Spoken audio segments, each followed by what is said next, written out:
이재명 대통령 기자회견 있었는데 네. 또 직접 뭐 취재도 해본 경험도 있으시니까 어떠셨습니까? 기자회견 쭉 보시면서. 그러니까 여러 가지 만감이 교차하는데 만감이. 예. 하나의 철학의 전환이다. 아, 이게 뭐냐면은 철학의 전환이다. 윤석열 때는 이 이념과 사법을 앞세워서 네. 공직 사회를 지배하고 어허. 가부장적인 수직 명령 체계를 만들어 스스로의 카리스마를 높이는 쪽에 국정의 방향이 있었다면 이번의 경우에는 네. 어떤 소통 협력 조정자로서의 대통령이 네. 이제 그 대체제로 등장한 거거든요. 그렇게 되니까 공직 사회가 지배의 대상이 아니라 조정의 대상. 그러니까 제도와 시스템을 중시한단 말이에요. 네. 그러니까 행정의 흐름을 포착하고서 이렇게 들어가는 모양. 그게 이제 로봇 태권브이 뭐 해바라기 예. 발언 뭐 이런 재밌는 표현들이 많이 있던데. 아하. 이런 것들은 그 공직 사회에 대한 기본적인 시각과 관점, 철학의 전환이에요. 그러니까 과거에는 이제 공직 사회가 저기 뭐랄까 그 대통령 말 한마디에 그냥 정책이 훌러덩 뒤집히는 게 뭐 의료 개혁이 그렇지 R&D 예산 삭감이 그렇지 뭐 마음 많았거든요. 네. 이런 것 속에 트라우마가 있었다는 거죠. 그런데 그런 부분들이 좀 해소돼 나가면서 전체적인 조정자, 조율자로서의 네. 대통령 역할이 자리매김된다는 신호니까 이런 부분이 이제 뭔가 국가의 어떤 그 기능이 조금 더 회복되고 활성화되지 않을까? 이런 어떤 그러면서 전환의 의미가 있고, 그 다음에 또 저기 그 보면은 나는 대통령이 무슨 말을 하는가보다 무슨 말을 듣는가가 더 관심인데 그 인사에 대한 여러 가지 비판적인 지적들, 네. 이런데 아쉬운 점 이런 걸 본인 입으로 얘기하시더라고. 그건 들었다는 얘기예요. 들었다. 그러니까 과거의 대통령은 자뻑이잖아. 소위 말하면 과시. 이러면서 얼마나 이게 정당한 결정인가 이런 부분 얘기하기도 시간이 모자란데. 네. 여러 군데 이런 우려 사항이나 이런 걸 충분히 듣고 그럴 수도 있다는 걸 인정하더라고요. 이 이야기는 말하는 대통령이지만 동시에 듣는 대통령 무엇을 들었는가. 맞아요. 예. 그래서 경청과 겸손의 이미지. 오죽하면은 경청 수석이 생겼습니까? 그런데요. 새로 수석이 생겼어요. 듣는 게 직업인 수석이 생긴 거 아닙니까? 그렇네요. 이런 면에서 이것도 또 철학의 전환이다. 그러니까 우리가 무슨 말을 했는가도 중요하지만 그 원리와 철학이 어떻게 바뀌는가 이런 점들을 좀 유심히 보셔야 되는 것이고, 예. 또 저기 그 전체적으로는 저 책임의 정치의 부활이에요. 책임의 정치의 부활이다. 어떤 면에서 그렇습니까? 그건 뭐냐면은 예. 이 개혁을 강렬하게 주장하는 어허. 어떤 돌격대식의 이런 어떤 정치가 아니라 개혁 이후를 본다. 그럴 때 어떤 부작용이 또 있을 수 있느냐. 네. 이런 부분들까지 보니까 인선에까지도 그런 기조가 연결이 돼서 그 가장 그 개혁의 긴장도가 높은 부서가 저는 법무부하고 그렇겠죠. 아무래도 국방부하고 예. 행안부 같은 데거든요. 그런데 딱딱 개혁이 필요한. 여기가 이제 저 검찰 개혁, 국방 개혁, 경찰 개혁이 있지 않습니까? 네. 긴장도가 좀 높은 데거든요. 근데 장관은 물러 터진 사람들만 앉혔어. 저기 저 안규배, 예. 정성호, 윤호중. 좀 그 캐릭터만 보면 좀 그렇게 볼 수도 있겠네요. 내가 아무리 봐도 이 세 명은 예. 나쁘게 말하면 물러 터져가지고 사람 좋고 예. 그렇죠. 우산을 넓게 펴고 이래서 지 혼자 쓰는 우산은 안 써. 여러 사람이 같이 쓰는 골프 우산 펼 사람들. 큰 거. 네. 그런데 좋게 말하면 또 책임감이 강하다. 사람은 물러 터지지만 책임감은 강한 사람들. 이런 사람들로 돼 있어요. 그렇지 않습니까? 그렇게 볼 수 있겠네요. 원래 개혁을 하려면 성질이 좀 더러워야 되거든. 지금 막 끌고 나가야 되는데 앞에 서가지고 막 퇴근하면서 그런 게 아니라. 그렇죠. 그러면서 그리고 막 카리스마가 있고. 뭐 근데 이제 우리가 장군 중에도 메가더 장군 스타일이 그런 거에 그 부합되죠. 예. 대통령의 권위를 넘어서잖아 막. 그래서 메가더 장군은 군신이라 그랬어. 군신. 군신. 그런데 애숭이 그 대통령 트루먼이 메가더를 해임했잖아요. 그러니까 트루먼 인기가 뚝 떨어졌죠. 감히 메가더를 해임해 네가? 그만큼 카리스마 있고 어떻게 리더십 자체가 셌는데. 그다음에 저기 남한테 머리를 숙이는 네. 법이 없고 독선이 강하고. 아하. 그러니까 이제 군사 작전을 돌파형으로 해가지고 이라크 군대 영웅이 된 게 메가더 아닙니까? 네. 근데 거기에 가장 대조적인 인물이 아이젠하워예요. 아이젠하워. 이 사람은 산업 시대의 어떤 그 장군답게 스마트하고 친절하고 그러면서도 화합하고 소통하는 메가더하고는 정반대거든. 완전히 다른 군인님이죠. 그래서 우리가 이제 오늘날도 이 말이 미국 정치에 통용이 되는데 네. 메가더 스타일을 맥 스타일이라 그러고 네. 아이젠하워 스타일을 아이크 스타일이라 그래. 그 정치인이나 군인을 구분할 때 이 두 종류의 구분법을 쓰거든. 맥 스타일, 아이크 스타일. 맥 스타일, 아이크 스타일. 그렇게 하는데 예. 이번에는 아이크 스타일. 대통령은 누가 됐느냐? 네. 메가더가 당연히 대통령이 될 거라고 봤는데 역사는 아이젠하워가 대통령이 되죠. 그렇네요. 그 군신이 몰락하고 그리고 메가더가 아이젠하워를 얼마나 개무시했냐 하면은 네. 쟤는 내 부관하던 애야. 내가 장군 때. 네. 그러던 애가 커가지고 아. 유럽에 가서 연합군 사령관이 됐어. 아. 그러니까 아시아는 메가더가 맡고 유럽은 아이젠하워가 맡았거든. 네. 예. 같은 연합군 사령관이라도. 그렇네. 근데 이제 다른 아시아에는 길을 연합군이란 게 별게 없었죠. 네. 유럽은 다국적 연합군이었기 때문에. 근데 아이젠하워는 메가더 발끝에도 못 쫓아가던 인물인데, 근데 나중에 대통령은 아이젠하워가 된 거 아닙니까? 그래서 50년대 이제 그 유명한 대통령이 된 건데. 네. 나는 그 저기 윤석열이 카리스마형 이제 그 집착을 하다가 계속 그게 이제 웃기는 모양새로 가가지고 지지율이 바닥이 됐다가 이걸 메가더에 비교하는 건 좀 적절치는 않은 것 같지만 네. 어쨌든 카리스마를 집착하다 몰락했는데 저 뒤에 있던 이재명이 결국은 다시 정권 교체를 하거든요. 네. 이재명 대통령 시대가 열렸죠. 이게 바로 아이크 스타일. 아이크. 이렇게 보는 그러니까요. 거거든요. 이번에 통합과 화합 뭐 색깔만 보더라도 빨간색, 파란색 다 들어가 있고. 그러니까 그 점도 재밌는 대목인데 예. 통합을 한다 그럴 때는 이제 우리가 어떤 그 시멘트만 쓰면 안 되니까 모래자갈을 섞어서 한다. 그 비유는 사실 이 비유는 이재명 대통령이 처음 쓴 비유는 아니에요. 전에도 있던 비유라고. 네. 그랬는데 그걸 이제 적당히 넣더라고. 아하. 그러면서 색깔도 다양하게 가자. 예. 맞는 말씀 아닙니까? 그런데 여기에는 어떤 원리가 있다는 걸 우리가 이해해야 돼요. 네. 제 나라에서 춘추 시대 황공이라는 임금이 즉위를 했는데 그게 그 왕자들 간의 싸움으로 즉위한 거거든. 네. 그런데 반대편 왕자에 섰던 게 관중이라는 사람이에요. 그런데 포수가가 저기 황공을 설득했지. 저 관중은 원수다. 왜냐하면은 황공이 왕자 때 화살을 쏜 놈이요.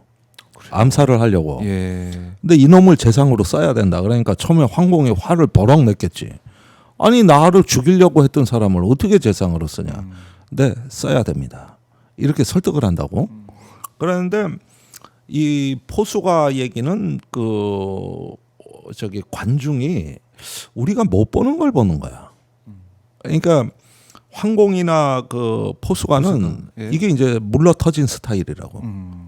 안규백 그 정성호 비슷한 스타일이거든. 네. 이 사람들이. 예. 그런데 냉철하게 인간의 한계를 딱딱 본다고 관중은. 그러니까 얘는 여기까지야. 쟤는 이런 사심이 있어. 이건 갈라놔야 돼. 이건 합쳐야 돼. 네. 그리고 쟤는 이거에 맡겨야 돼. 그래서 인간의 한계를 봐. 포수가는 인간의 가능성을 보는데 관중은 인간의 한계를 봐. 그러니까 어릴 때 친구인데 둘은 쟤는 내가 못 보는 걸 보는데 쟤한테 이 재상을 맡겨야 이게 국가의 기강을 세우고 법 체계를 세우고 부국강병을 할 수 있다. 이건 냉철한 사람이 해야 되는 거다. 좋게 포섭하자는 얘기가 아니다. 그러니까 그 얘기를 듣고 황공이 관중한테 당신이 나라를 일으킬 수 있느냐. 이렇게 하면서 설득을 해. 네. 그래가지고 이제 그 나라가 부강해져서 이제 제 나라가 패권국이 되는 거예요. 패자가. 이렇게 통합이라고 할 때는 잘 써서 통합이라고 할 때는 뭐냐면은 어떤 그 반대편 진영이나 또는 생각이 다른 사람들도 쓰는데 그 쓰임새가 명확해야 된다는 거야. 그냥 품어주는 걸로는 통합이 아니라 위험한 동거가 되는 거죠. 네. 언제 변심할지 모르니까. 그렇네요. 어. 딱 쓰임새에 맞게. 그렇지. 이게 명확해야 되는 거예요. 그래서 보수가 강점이 있는 거는 주로 성장이라든가 또는 어떤 부국강병이라든가 네. 이런 보수의 담론에는 보수가 센 거 아닙니까? 그러니까 그런 부분에 보수가 갖고 있는 좋은 강점이나 능력이 있다면 그거를 쓰겠다. 이런 거거든요. 네. 반면에 진보적 의제, 뭐 노동, 여성, 뭐 장애인 같은 경우 이런 건 진보가 강하거든. 보수는 이 내용을 모릅니다. 이럴 때는 또 진보적 인사를 네. 바깥에서 수혈을 받는 건데 그게 김영훈 그렇네요. 노동부 장관인데 네. 벌써부터 민주노총 장관 출신. 후보자만 돼도 노동계가 저 노동이 달라지고 있잖아. 그저 농성장 찾아가서 하루 만에 문제 해결이 되지 않습니까? 그러니까요. 못 봤던 모습인데. 못 봤던 모습이죠. 예, 그렇게 이런 건 진보적 인사가 잘하는 거거든. 와, 이런 그러면 것들은. 이렇게 보면은 내각 구성이나 인사나 이런 거 보면 적재적소에 지금 인사들이 배치가 그렇죠. 되고 있다. 그러니까 이렇게 볼 수 있겠네요. 예. 앞으로 보수직역인 인사들을 써먹어야 되는 거는 네.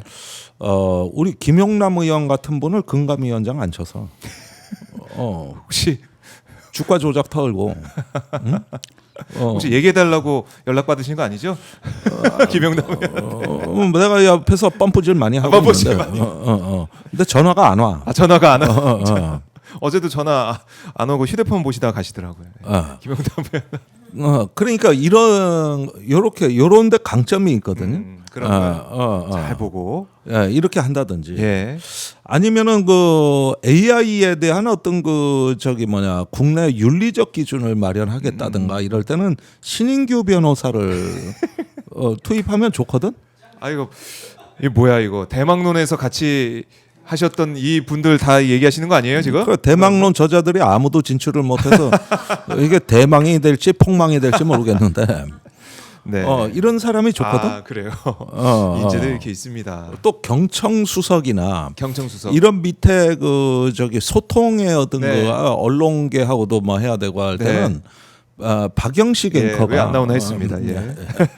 다 읽고 계시네. 자 일꾼들이 이렇게 그러니까 네 분이 다 기다리고 있어요. 이런 식으로 해가지고 그 강점에 맞게 인재들이 적재적소가 배치가 되면 네.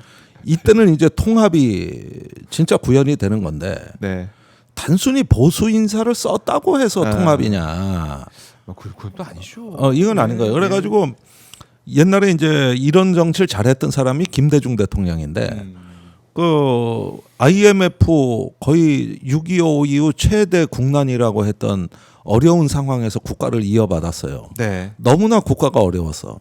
그러니까 오히려 평생 같이 했던 정치적 동지들보다는 인재 위주로 인사를 했거든요. 네.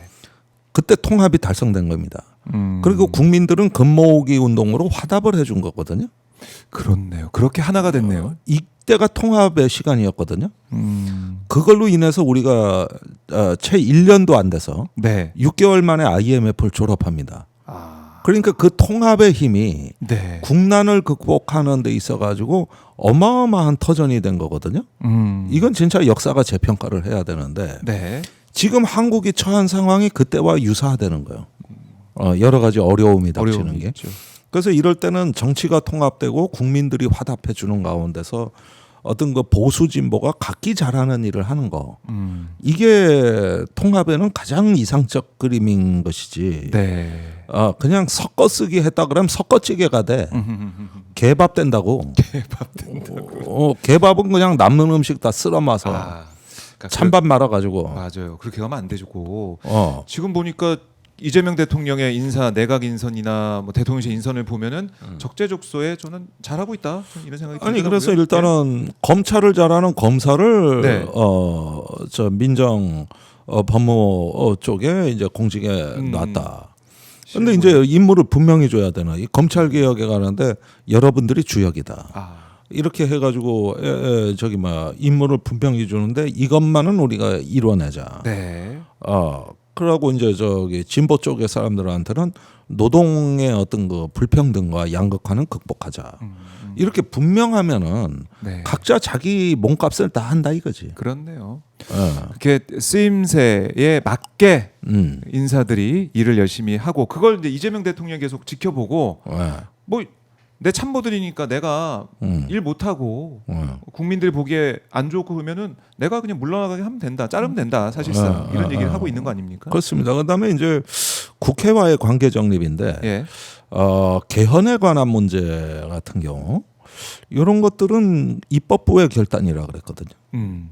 그리고 검찰 개혁도 마찬가지고. 맞습니다.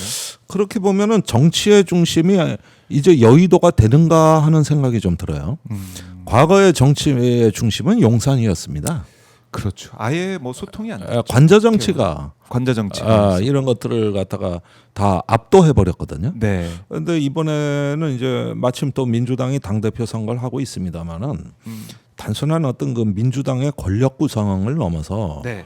하나의 어떤 그 저기 폭넓은 협치를 하는데 집권당이 그 중요한 플랫폼으로 기능하는 이런 걸 통해 가지고 우리 또 지난 6개월간 강장에서 정말 그 주역이 됐던 네. 어떤 그 노동자 소수자들 이런데도 따뜻하게 품어줄 수 있는 이런 또 지금 정부가 안정을 위주로 해서 인재를 배치해 놨기 때문에 네. 당은 개혁을 외치면서 사회대 전환을 외쳐야 되는 거거든요.